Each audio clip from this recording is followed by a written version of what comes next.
بھارتی خفیہ ایجنسیوں کے پاس یہ اطلاعات تھی کہ پاکستان نے حافظ سعید کو لاہور کے جوہر ٹاؤن میں چھپایا ہوا ہے۔ ابھی حال ہی میں جو جوہر ٹاؤن پر حملہ ہوا ہے وہ انڈیا نے کروایا ہے، وہ را نے کروایا ہے، اور اس کا مقصد یہی تھا کہ ایک تو اس حملے میں ہم حافظ سعید کو مروا دیں گے، بھارت کی بہت بڑی ٹینشن ختم ہو جائے گی، دوسرا ہم فیٹف کو بتائیں گے کہ یہ دیکھیں پاکستان نے اس کو پناہ دی ہوئی تھی، یعنی ایک تیر سے دو شکار ہو جائیں گے۔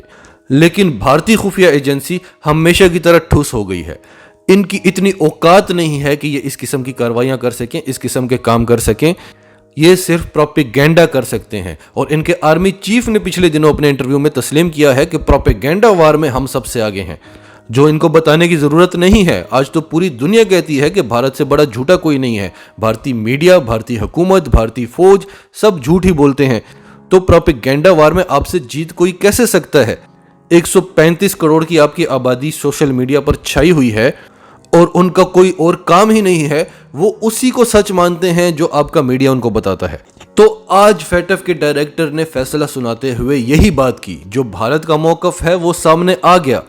انہوں نے پہلے تو پاکستان کی تعریف کی کہ پاکستان نے اس طرح سے کام کیا ہے جو فیٹف کی تاریخ میں کوئی نہیں کر سکا، لیکن پاکستان کو مزید اقدامات کرنے ہوں گے، اور ایسے لوگ جن کو اقوام متحدہ دہشت گرد کہہ چکا ہے ان کے خلاف کارروائیاں کرنی ہوں گی، ان کو سزائیں دینی ہوں گی۔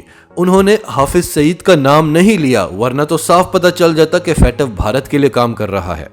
تو ایک خاتون صحافی نے فیٹف کے ڈائریکٹر سے کہا کہ پاکستان 27 میں سے 26 پوائنٹس کمپلیٹ کر چکا ہے، اور یہ پاکستان کی بہترین کارکردگی ہے، اتنی اچھی کارکردگی ہم نے کبھی دیکھی نہیں ہے۔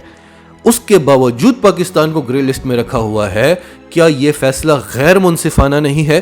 کیا فیٹف پر جتنے کنٹریز بلیو کرتے ہیں ان کا ٹرسٹ خراب نہیں ہوگا؟ کیا ان کو یہ نہیں لگے گا کہ فیٹف پولیٹیکلی یوز ہو رہا ہے؟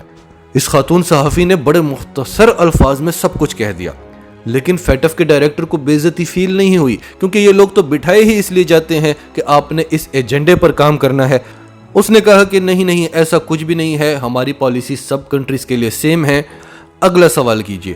اگلا سوال ایک مرد صحافی نے کیا، اور اس نے کہا کہ ہم نے دیکھا ہے کہ بھارت میں یورینیم سڑکوں پر بک رہی ہے، کیا فیٹف کا سارا زور پاکستان پر ہی چلتا ہے؟ بھارت کے خلاف آپ کیوں کوئی کارروائی نہیں کرتے؟ تو فیٹف کے ڈائریکٹر نے کہا کہ ہمارے پاس تو ایسے کوئی ثبوت نہیں ہے، ہمیں نہیں پتا کہ آپ نے میڈیا پر کیا دیکھا ہے، لیکن بھارت ہماری لسٹ میں ہے اور ہم کرونا کا انتظار کر رہے ہیں، اگلی باری بھارت کی ہے۔ جب پاکستان کے خلاف رپورٹ ہوئی تھی فیٹف میں، تب پاکستان کے 3-4 بینک تھے جن کے بارے میں بتایا گیا تھا کہ انوالوڈ ہیں منی لانڈرنگ میں، ٹیرر فائنینسنگ میں۔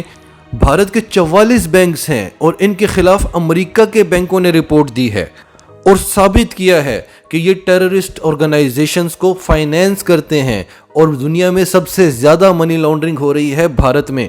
اور اس کے علاوہ پاکستان نے ثبوت رکھے ہیں اقوام متحدہ کے سامنے، فیٹف کے سامنے، کہ بھارت داعش کو سپورٹ کر رہا ہے، ٹی ٹی پی کو سپورٹ کر رہا ہے، بی ایل اے کو سپورٹ کر رہا ہے، لیکن گرے لسٹ میں نام ہے پاکستان کا۔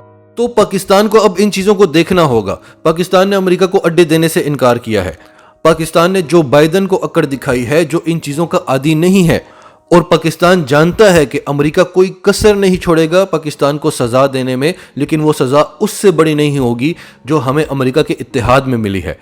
ایک تو اس کی جنگ میں ہم نے اپنی جانیں گنوائی، ہم اپنی اکانومی تباہ کر رہے تھے، اور ہم اس کے آگے پیچھے بھی رہتے تھے، تو یہ عادتیں پڑ چکی ہیں جو بائیڈن جیسے لیڈرز کو۔ ٹرمپ چونکہ پہلی بار آیا تھا، اس کا سامنا عمران خان کے ساتھ ہوا، تو اس کو اس قسم کی کوئی عادتیں نہیں پڑی۔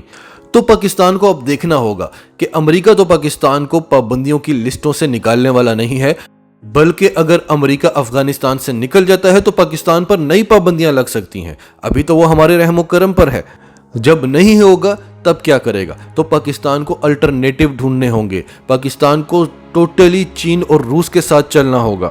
ہمارا تو اتنا بزنس ہی نہیں ہے، ہمارے لیے چین اور روس بھی بہت ہیں اگر یہ ہمارا ساتھ دیں تو۔ اس کے علاوہ ہمیں ایشین کنٹریز کو دیکھنا ہوگا۔ ایران پر پابندیاں لگی، روس پر پابندیاں لگی، انہوں نے الٹرنیٹیوز دیکھے ہیں، ہمیں بھی دیکھنے ہوں گے، اور چین اور روس کو ہمارا ساتھ دینا ہوگا۔ پھر آج ایس سی او سمٹ میں کیا ہوا؟ اجیت دوول جو بھارت کے نیشنل سیکیورٹی ایڈوائزر ہیں، انہوں نے فیٹف کی بات کو لے کر پاکستان پر حملے کرنے کی کوشش کی کہ پاکستان میں ٹیررسٹ آرگنائزیشنز کام کر رہی ہیں، وہاں سے بھارت پر حملے ہوتے ہیں۔ خطے کی سیکیورٹی کو خطرہ ہے، وہاں پر حافظ سعید ہے، کسی بھی ملک نے، وہاں پر 8 ممالک موجود تھے، کسی بھی ملک نے بھارت کے موقف میں بھارت کا ساتھ نہیں دیا، اور جب پاکستان بولا تو پاکستان کے موقف میں سب نے پاکستان کا ساتھ دیا۔ معید یوسف نے کہا کہ بھارت خطے کے امن کا ڈسٹرائر ہے، خطے کے امن کو تباہ کرنے والا ایک ہی ملک ہے جس کا نام ہے بھارت۔ انہوں نے بھارت کا نام نہیں لیا، انہوں نے اکراس دا بارڈر کنٹری کا کہا۔